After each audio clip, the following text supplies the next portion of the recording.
Hello and welcome to the Solo Digital Agency Owners Podcast. My name is Anthony.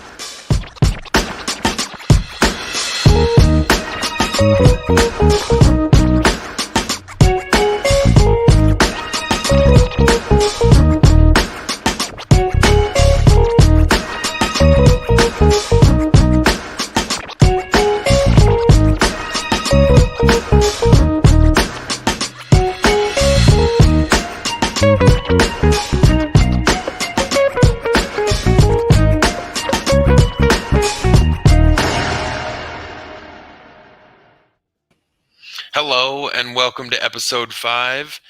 My name is Anthony Pritchard. This is Paritosh Parikh. You actually have two hosts for this podcast, and today's topic is ADA compliant websites. Are you ready to go, Paritosh? Absolutely, Anthony. This is a Uh, new topic for a lot of people, and I'm glad you brought this up, put it on the agenda. I think it's the sleeper topic, actually. And if digital agencies don't know about this, they could get caught blindsided. They could lose their clients altogether. They could be held financially responsible for not knowing about this. And so I'm glad you brought it to the forefront today as your topic of discussion. I hope everybody out there who's watching is understanding the gravity of this topic. yeah, I think you're absolutely right. Hello everyone. Thank you for tuning in. We appreciate the fact you coming and hopefully watching this sooner or later, live or at a later stages. Taking out some time to do this. We're trying to create as much value as we can at this point of time. So without wasting any further time, let's get started with the ADA compliant sites.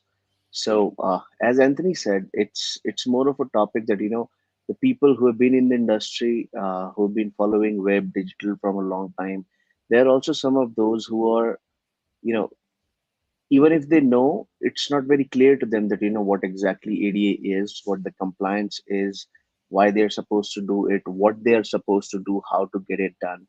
And even for digital agency owners, as Anthony mentioned, that it can be a big liability to you as a design or a development agency owner, because it can completely fall back on you if the client for whom you did the website, right, gets sued, or probably if they receive the demand letter or some legal action, right, so they can completely blame it on you. So I hope this simple thing is going to as agency owners going to help you understand that why it has such a deep gravity for you as agency owners, and how this is going to help. So let me quickly share my screen and then let's get started.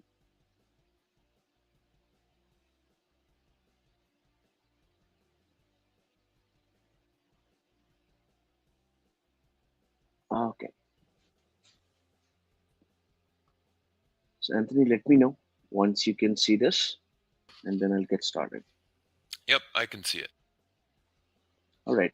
So we are going to use this presentation right in front of us, which is more of a solution presentation, which is not meant for basically for this group, but we are going to use this, and I'm going to skip the solution part, or skip the part where the pitch happens. But if you are interested, I can certainly let you know with that. So ADA compliance. Let's get started Yeah. with the And full form. before you jump American. into this too, Uh, Paritosh, let me just yeah. add in the comments here a link that people can go to if they want to read the book that you wrote about this. They can get a Oh free yeah. download. But you're going to walk them through those important pieces right now if they'd much rather just, you know, put this on Absolutely. and listen to you talk about it.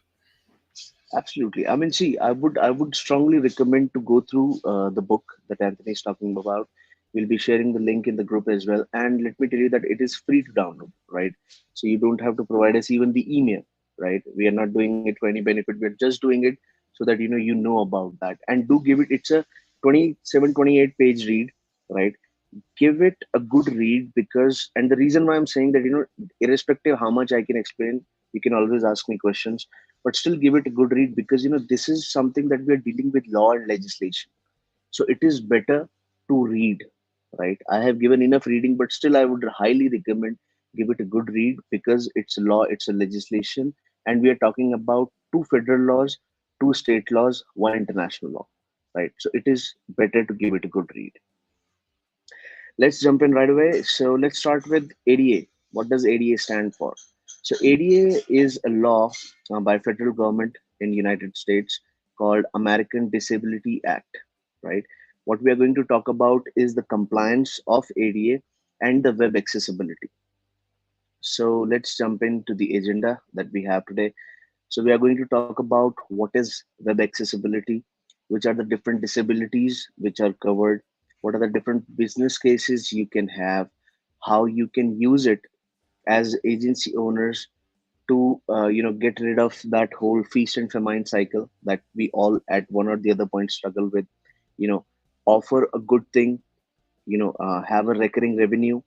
Plus, the most important thing is when you tell a customer or a client about something which they haven't heard of for the very first time, trust me, it might not happen that they're going to hand over a check right away for the solution that you're pitching. Maybe you end up not even selling them the solution, but they will always remember you, right? And the reason why I'm putting stress on this part is because the whole idea of retargeting in ads, the whole idea of sending newsletters, the whole idea of the whole customer relationship is to make sure that you are on the in top of their head, whenever they are trying to make a decision that you can cater to.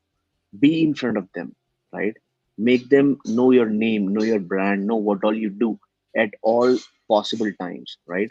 So if you're going to tell a customer or make them aware or educate them on something for the very first time, trust me, obviously this is not a question that you can ask and they can tell, but they will always remember you, right? And that is the credibility that you need with your cold audience. It's a good foot in the door offer as well, right? We'll discuss about the offerings part later. So let's right away jump in into what is web accessibility. So there are content guidelines called Web Content Accessibility Guidelines. WCAG is how we commonly refer as. Hmm. So WCAG is comes at a second stage that when you talk about the guidelines. First, I think let's talk about what is web accessibility. So 20%, around 24% of the global population suffers from some or the other kind of disability, right? So the best example that I can tell you is, the people who are having some cognitive disorders, or let's say if they are blind, if they're half blind, right? So all these things we are going to talk about that. What are the different kind of disabilities falls under, and we can cater to. But just Do for you the know? sake of I have a example, question, Paratosh. go ahead, Do go you ahead. know how parents punish their blind children? I'm sorry, no, go ahead. They rearrange the furniture. Oh yeah, yeah, absolutely. I get it. I get it. And, I think I'm so glad you brought that up because, I think this can be a perfect example of how a simple thing, how a simple activity of a normal person's life, right, is a big task for somebody with disability, right? Yeah. And that is one of the core reasons of having the whole web content accessibility guidelines in place. Ton of people, ton of organizations working towards this, that what's normal to you is a challenge for them, right? And we need to make sure that it is we are making it as easy it is for them, right? So they can do that. Yeah, and All I right. wanted to get involved at the community level. And so I thought about creating this charity event. It's a charity Mm-hmm. bungee jump for the locally disabled kids. Mm-hmm. And we're calling it the Spastics on Elastics. Brilliant name, whoever came up with. I'm assuming it's you. Yeah, yeah. We're just having a little fun over here with the topic. Awesome. Although it's not that comical. It's okay to talk, bring it into the light. Of course.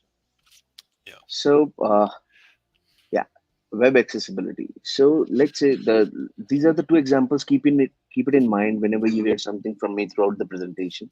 I'll Hmm. try to say it again and again so that whoever jumps in or kind of tunes in late, they'll be able to get the context. So let's Yeah. say if a blind person is accessing a website, Hmm. right? However good your website is, will he be able to go through that?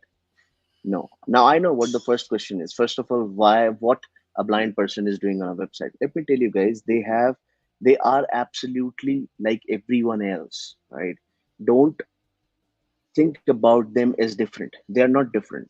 In fact, let me tell you, the people with disabilities that I know, they have some kind of an extra power, to be very honest, right? You must have heard that, believed that in some or the other way. But let me just lay stress that they are absolutely like us. It is just that you know they have a different set of challenges than us. That's it. In fact, more, right? So I believe that they're way more powerful than us. So what the blind guy is doing on a website is, let's say, accessing his accountant. Obviously, he has a business, he has a personal life, he has a personal finance. So certainly he or she has an accountant, right? So now they are looking for an accountant. They're searching for an accountant, right? They reached on to, let's say you're an accountant, your client is an accountant, and they reach their website.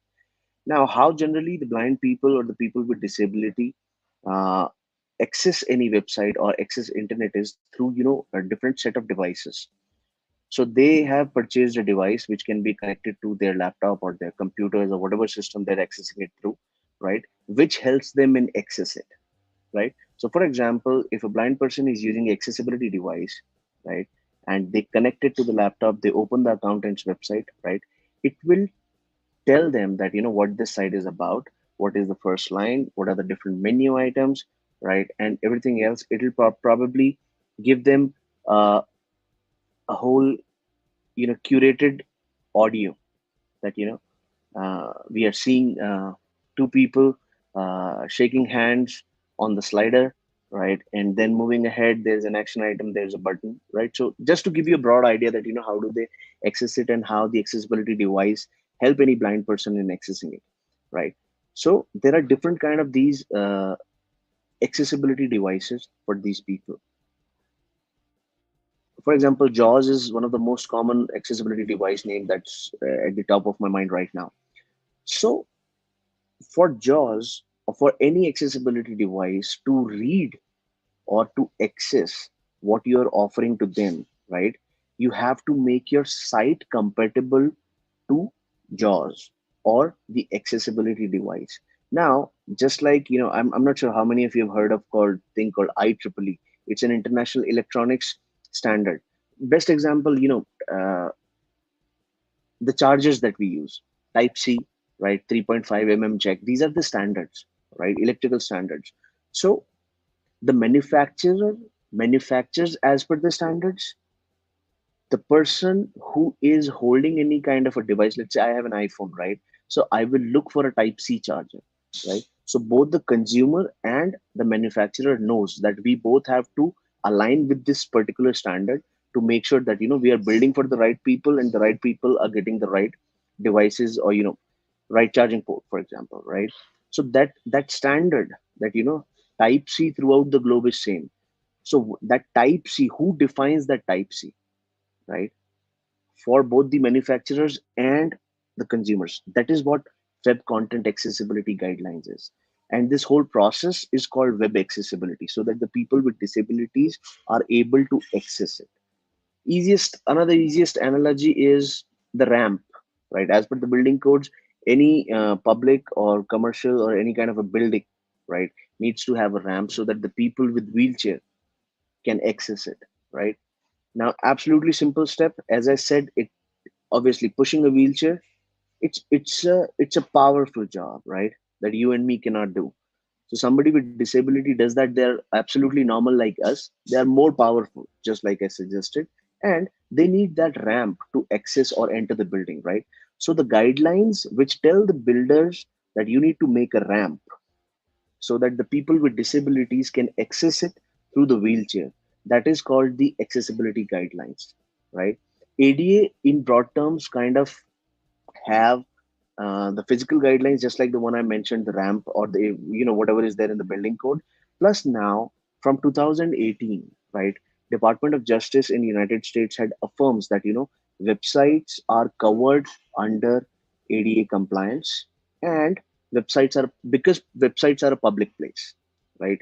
So that is one of the reason why this whole thing kind of happened. ADA has been into existence from a lot before 2018. So now DOJ has affirmed that. Coming back, so we are clear on what is web accessibility, right?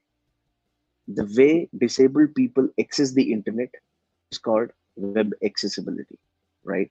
Now the standards which are created, right, are called WCAG, the Web Content Accessibility Guidelines, which basically ensures the set of rules, the behavior, the code, standards, design, and the guidelines that are meant, to allow the people with disability to the web or use the website, right? Whatever you might call them.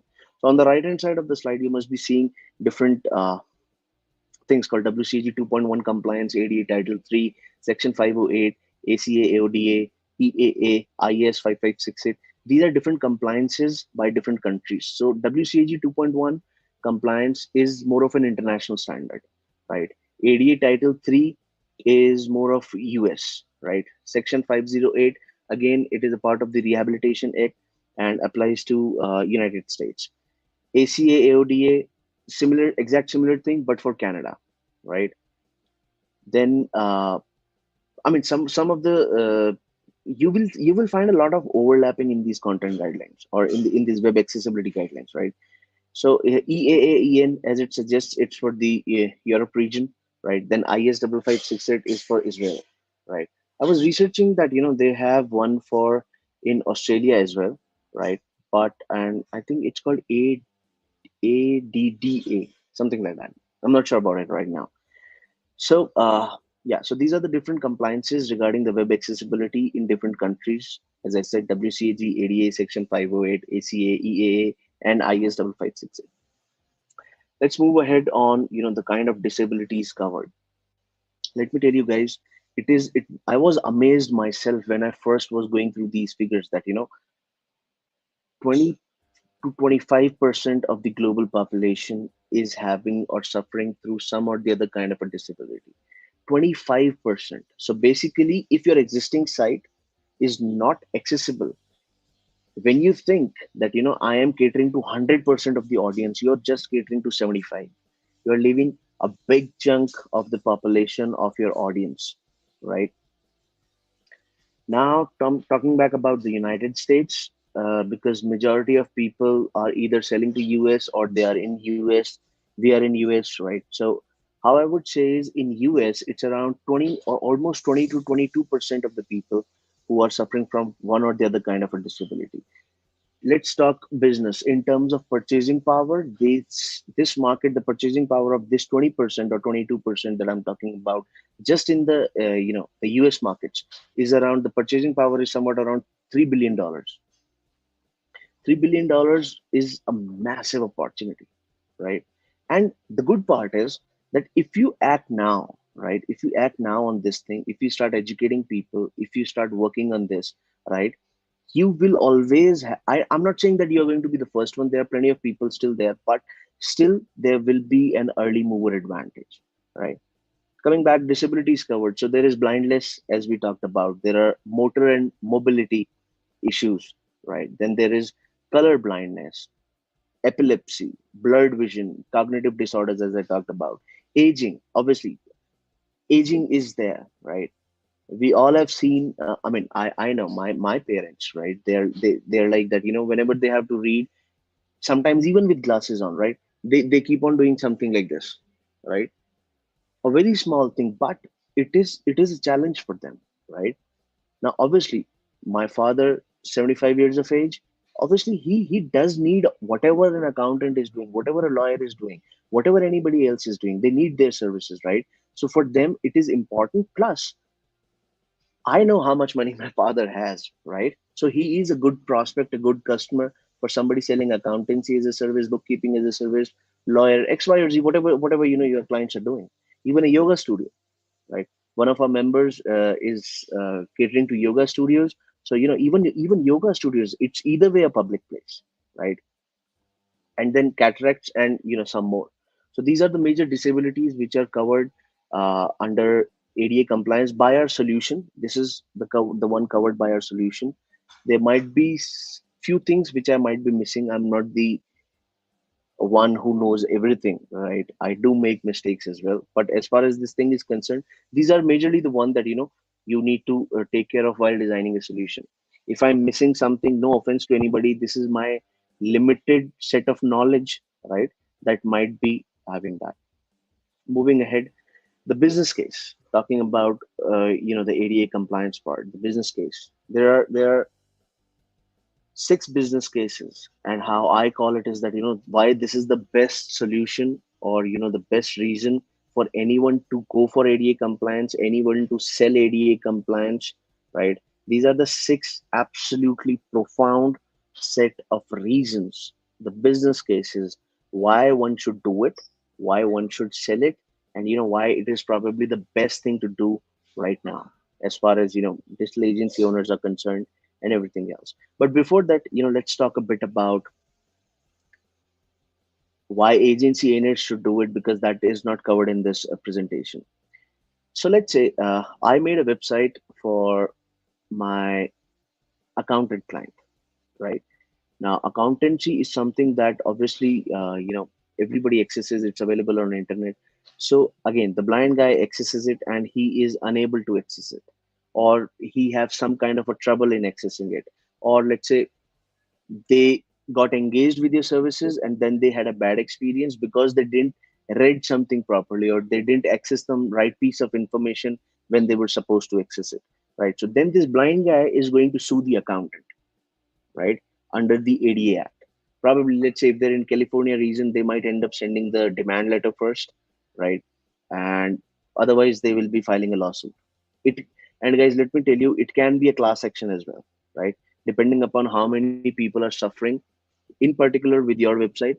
And let me tell you, lawyers can actually, cook that stuff up.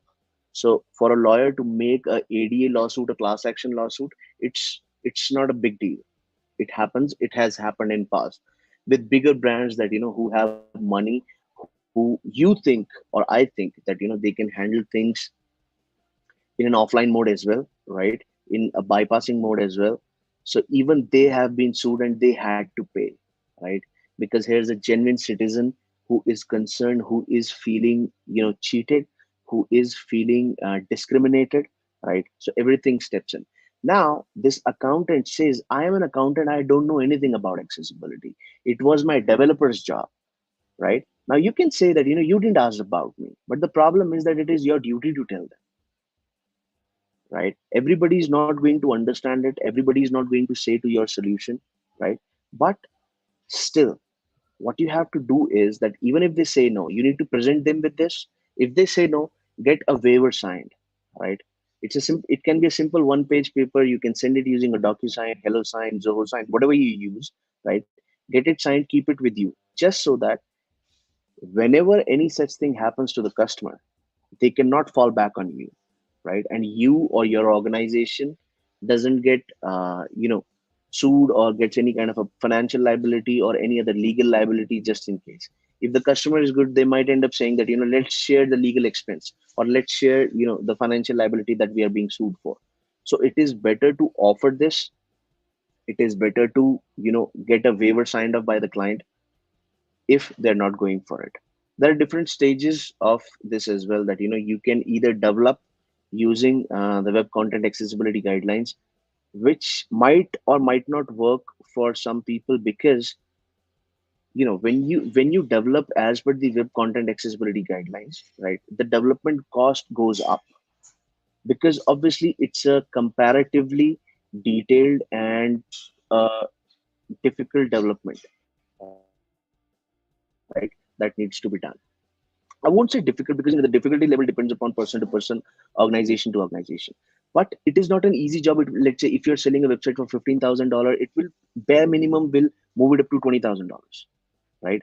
So it is $5,000 is not something that an accountant will be good with, right? If the quote increases, so they might end up saying no, right? Because I don't want to pay that much of money. For yourselves and for them, you have to come up with something that which is a different kind of a solution, which doesn't happen right during the development, but it still caters to the compliance, right? So that is the kind of solution that we have, which is a much lower cost. Plus it's a lot easier as compared to development part. Yes, we do, let me tell you, as an organization, we do ADA or WCAG compliant development as well, right? It has a different stuff called file accessibility, media accessibility, different. It's a very detailed topic when you get into that, right? We won't be able to touch all the aspects, but I'm just trying to cover as much as of a bit of the law aspect and a bit of the the business aspect. So moving ahead, with that said, just make sure I'll just end this on a note, this particular one, that just get a waiver signed if they're not opting for an ADA thing, right? And get in touch with me if you want to know about the solution, or if you want that how can we propose something to a customer before they sign a waiver or after they sign a waiver, or once we talk about the whole ADA thing, right? I can absolutely help you with that.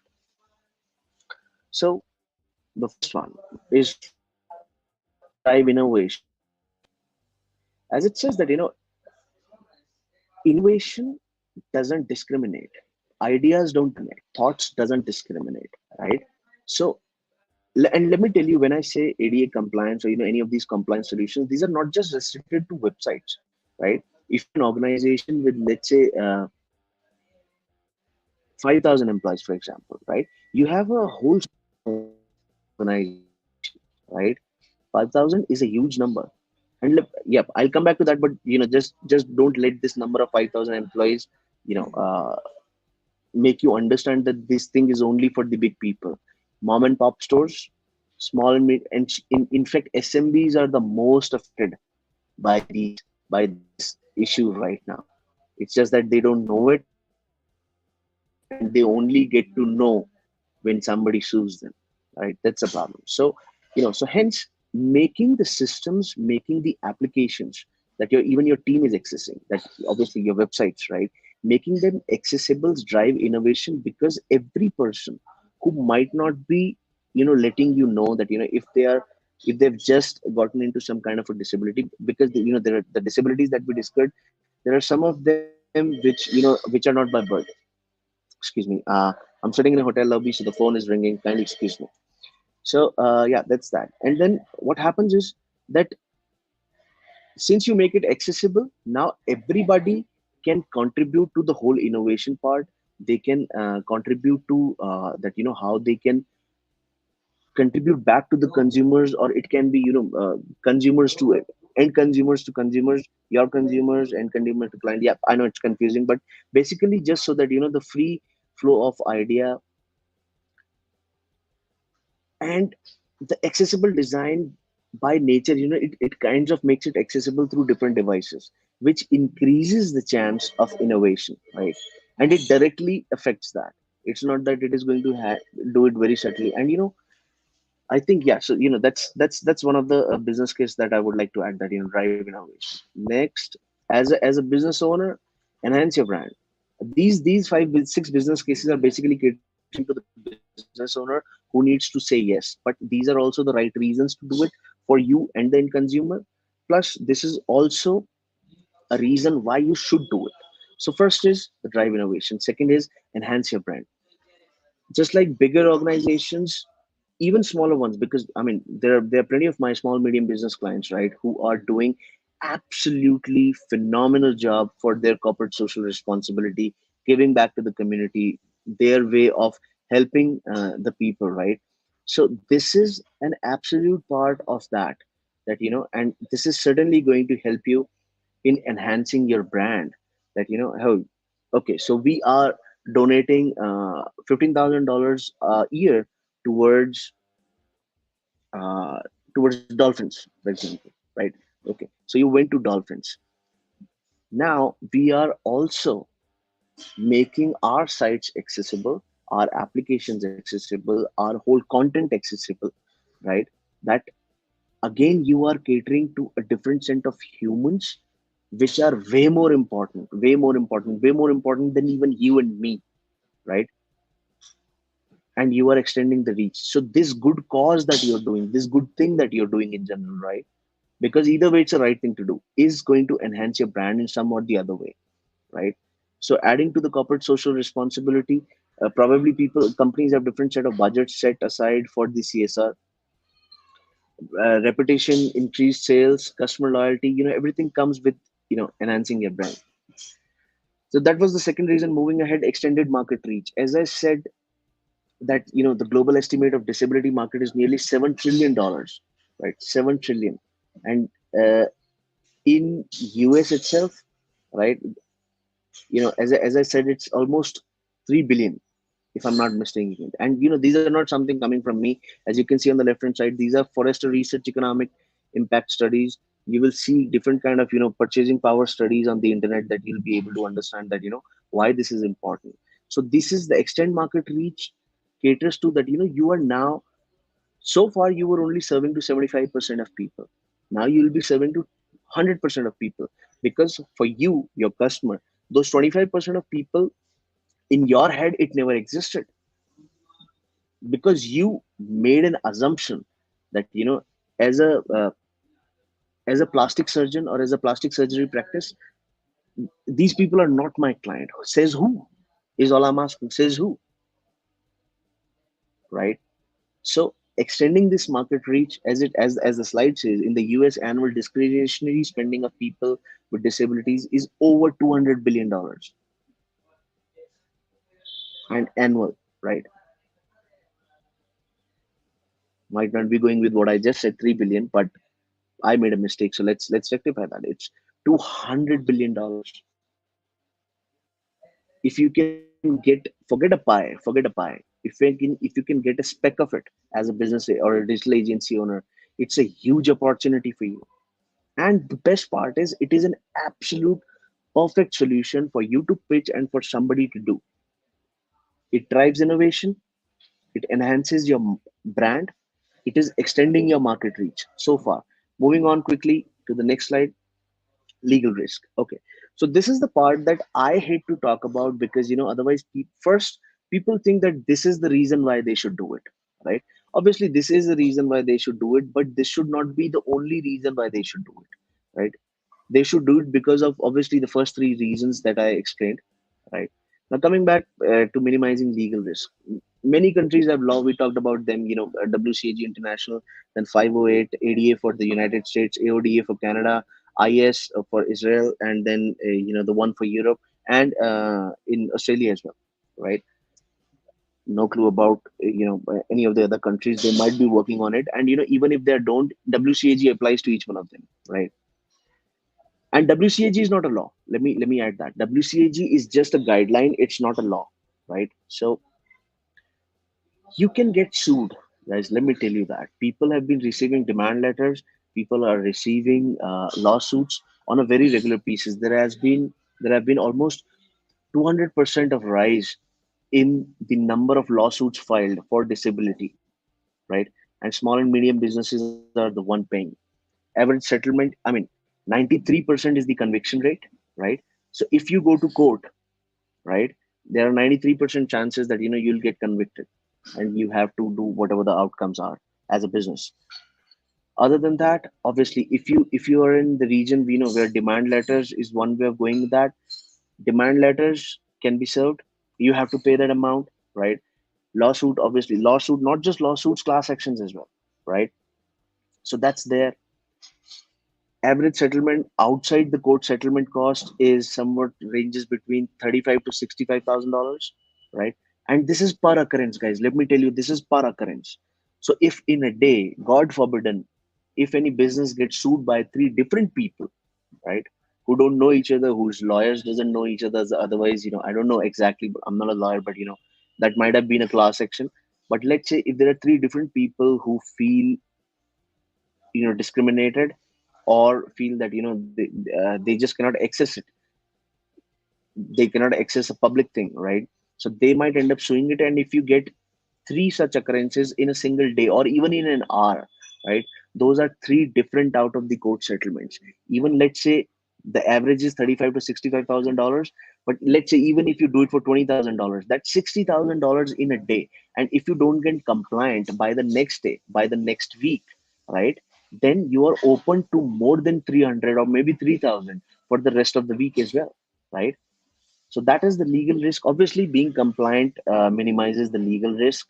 This is the reason plenty of different companies who are offering AD solutions use this as their baiting, that okay, this is the reason why you should do it, and this is the reason that I hate to tell customers that why you should do it. You should do it because it is the right thing to do. This is going to help you and others. But yes, if you get it through this way, then obviously yes, it minimizes the legal risk, and there is a huge legal risk that you're not aware of right now. But the day you'll get served, you have to get compliant either way. But that will be in addition to whatever happens to that lawsuit that is coming your way. Anyways, moving ahead, let's talk about these. Just like I said, 200% increase in lawsuits. It is even way more now, right? As I said right in the beginning, DOJ guys, Department of Justice has affirmed this, right? So this is serious, even for you, your customers, whoever likes to get that by whichever way they want, right? But since 2017, these figures are old, but since 2017, 150,000 demand letters have been served, right? 93% of demand letters settle outside the court, right? And see, I was talking about 35 to 65. The average actual cost is 20,000 to $150,000, right? All the big names you've heard, Kylie Jenner, Domino's, all these people have been served and sued. And I can tell you because I kind of watch this industry in particular, companies like, the big e-learning giants, Volvo, Mercedes. I mean, there are huge companies spending millions on accessibility. They have a whole departments working about the accessibility.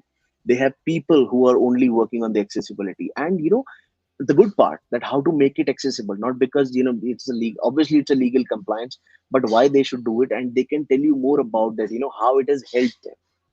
So since we are short on time, let's move quickly. Next, the last or the final slide for this is that diversity and inclusion. Diversity and inclusion is a big thing for any organization, right?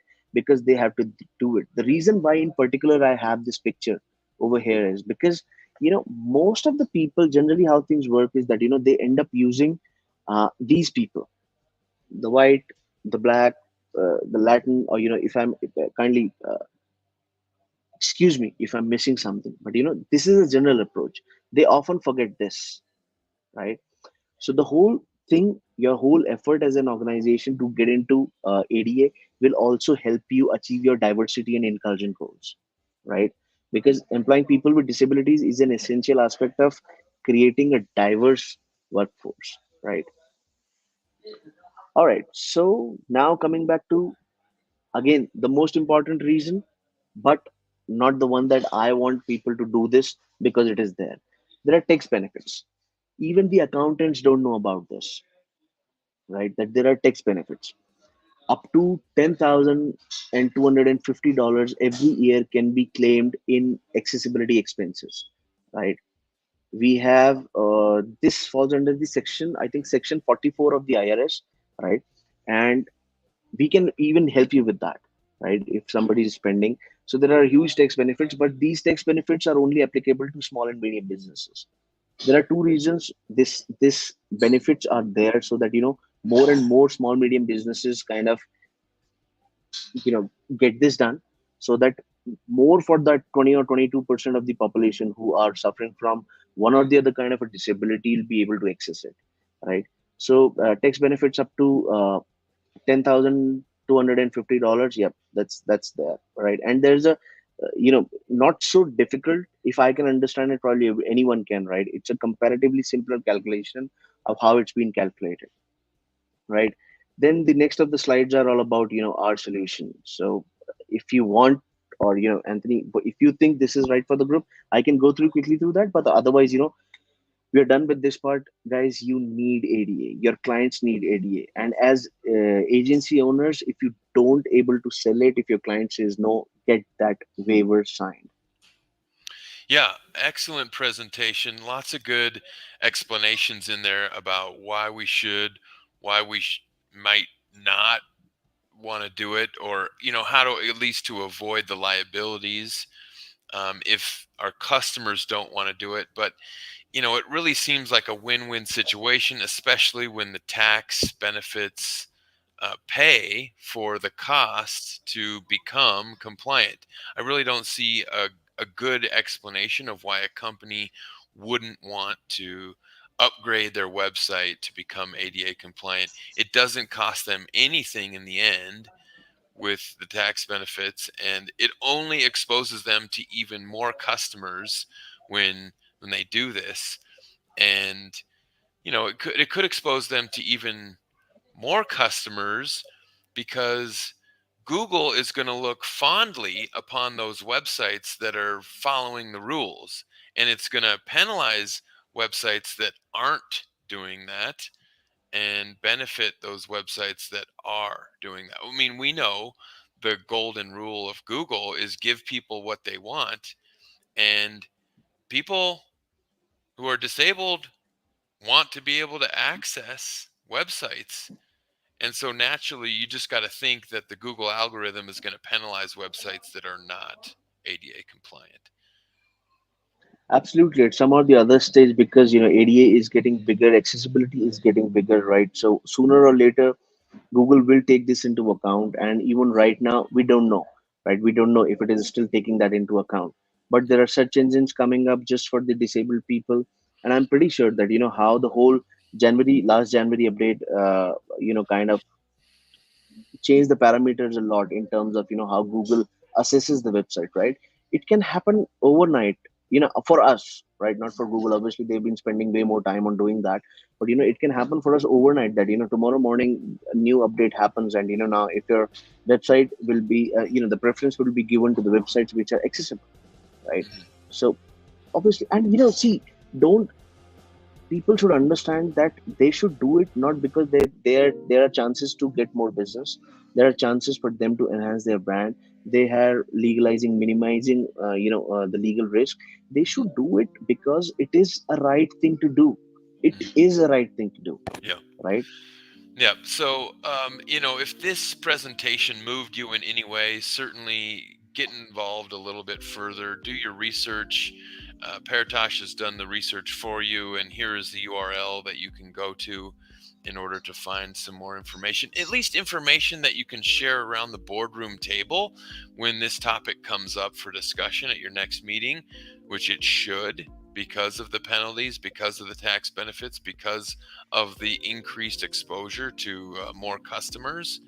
And, so I just want to thank you for doing that hard work for us, and identifying that this is an important part of our industry. It's something we shouldn't ignore.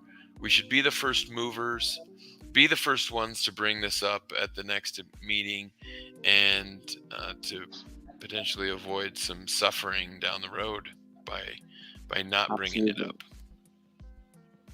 Absolutely. And guys, if you have any questions, please feel free to ask me, email me, connect me, or with Anthony wherever you want, right? It's not about just about the group, right? Obviously, group is there if you want to do that, right? Mhm. But if you want to do it anyway, because me and Anthony, we both are a firm believer of the fact that educating somebody on anything is way more important than anything else. Rest of whatever an agency owner is looking for, whatever a business owner is looking for, is a byproduct, right? Just be, just try to be that good person, the right person who does it, so that people get aware about it. And Mhm. if you want, we can even talk about in the group on what are the kind of rebuttals I get even today. All right, that when I approach somebody with the ADA, first of all, they get also kg because they think I am the lawyer. I am not the lawyer. Obviously, I don't have that in me to become a lawyer. I just cannot go through those huge books, right? So I am not the lawyer. I haven't made the law. First of all, I didn't make the law. Second, even if I made it, I didn't make it over the last weekend. AD exists for ages, and even if we talk about the incursion of websites as a public place, or something that ADA covers now, even that happened in 2018, right? So that's still 4 years back, Mhm. right? So yeah, we can talk about those rebuttals as well. Yeah. Well, thanks for this presentation on ADA compliance. If you do have any more questions, Paratosh is offering a free analysis of your website to see what is compliant and what's not. If you already knew about this and you already have taken some steps, make sure that none of your bases are left uncovered. Take him up on that offer. Go to that URL at uxdesignexperts.com and schedule a free consultation. Next week, our topic is lead generation, specifically conversion campaigns. I'll come prepared with an intelligent presentation on how to generate leads with video and with Google ad campaigns, YouTube campaigns. Um, the ideal customer journey. We're going to take a look at that. We're going to take a look at, building trust at every step along the way to generating a lead, and the things that we can do to help a customer's time frame or um, time to from introduction to transaction increase. So I hope you tune in for that one. I mean, that is at the heart and the core of every digital marketer's responsibility as a marketing consultant. Absolutely. So we're hitting all the big topics early in this podcast episodial, and we look forward to having some live viewers on our next podcast. See you there.